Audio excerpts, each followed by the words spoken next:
Guys അപ്പോൾ നമ്മൾ നല്ല രീതിയിൽ മഴയും കാര്യങ്ങളൊക്കെ നനഞ്ഞ് ഇപ്പോൾ വന്നിരിക്കുന്നത് പതിപോലെ തന്നെ കണ്ണൂർ തട്ടുകടയിലാണ്. അപ്പോൾ നമ്മൾ നല്ല രീതിയിൽ മഴ നനഞ്ഞുകൊണ്ട് തന്നെ ആദ്യം തന്നെ ഒരു ചായ പറഞ്ഞു. ഇവിടുത്തെ ചായ കിടിലമാണ്. അപ്പോൾ നമ്മൾ പതിപോലെ പൊറോട്ടയാണ് പറഞ്ഞത്. പക്ഷേ കൂടെ ഗ്രേവി അല്ല, പകരം നമ്മൾ BDF പറഞ്ഞിട്ടുണ്ട്. അപ്പോൾ എൻ്റെ ഒരു കൂട്ടുകാരനാണ് ഇത് വാങ്ങാൻ പറഞ്ഞത്. നമ്മൾ ബീഫ് റോസ്റ്റ് വാങ്ങാനാണ് ഇരുന്നത്. അവൻ വേറെ എവിടുന്നോ കഴിച്ചിട്ടുണ്ട്, കിടിലൻ ടേസ്റ്റ് എന്നൊക്കെ പറഞ്ഞാണ് വാങ്ങിപ്പിച്ചത്. പക്ഷേ ഞാൻ ഒരു പീസ് കഴിച്ച് നോക്കി, എനിക്ക് വലുതായിട്ട് അങ്ങോട്ട് വർക്കൗട്ട് ആയില്ല. അപ്പോൾ ഞാൻ എൻ്റേതായ രീതിയിലൊന്ന് കഴിച്ച് നോക്കാമെന്ന് വിചാരിച്ചു. അപ്പോൾ ഞാൻ ഒരു ഇച്ചിരി വലിയ പീസ് പൊറോട്ടയും ഒരു ചെറിയ BDF-ഉം അതിലൊരു സവാളയൊക്കെ വെച്ച് കഴിച്ച് നോക്കി. അതും എനിക്ക് അത്രയ്ക്ക് അങ്ങോട്ട് സൂചിച്ചില്ല. പൊറോട്ടയുടെ ടേസ്റ്റ് മാത്രമേ കിട്ടിയുള്ളൂ, സവാളയുടെ ടേസ്റ്റ് പോലും കിട്ടിയില്ല.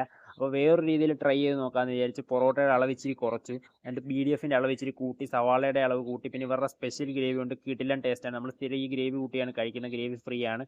അതുകൊണ്ട് കഴിച്ച് എൻ്റെ മോനെ കിണ്ണൻ ടേസ്റ്റ്. എന്നിട്ട് പുറത്തോട്ട് ഇറങ്ങിയപ്പോഴത്തേക്ക് ഈ ഒരു കാറും കാണലൊക്കെ കണ്ടു. അപ്പോൾ ഈ ഒരു കാറിൻ്റെ മോഡൽ, ഈ ഒരു കാർ ഏതാണെന്ന് അറിയാമെങ്കിൽ വീഡിയോയുടെ താഴെ ഒന്ന് കമൻറ്റ് ചെയ്യുക. അതുപോലെ തന്നെ നിങ്ങൾ ഈ ഒരു വീഡിയോയ്ക്ക് 10K ലൈക്ക് തരുവാണെങ്കിൽ വൺ ഡേ ഈ കാർ ഞാൻ വാങ്ങുന്നതായിരിക്കും. ഒരു കാലത്ത് നമ്മുടെ ഈ ഒരു റോഡൊക്കെ ഭരിച്ചിരുന്ന ഈ ഒരു കാർ കമ്പനിയാണെന്ന് വേണമെങ്കിൽ പറയാം. അപ്പോൾ വീഡിയോ ലൈക്ക് ചെയ്ത് ചാനൽ ഇപ്പോൾ തന്നെ സബ്സ്ക്രൈബ് ചെയ്യുക.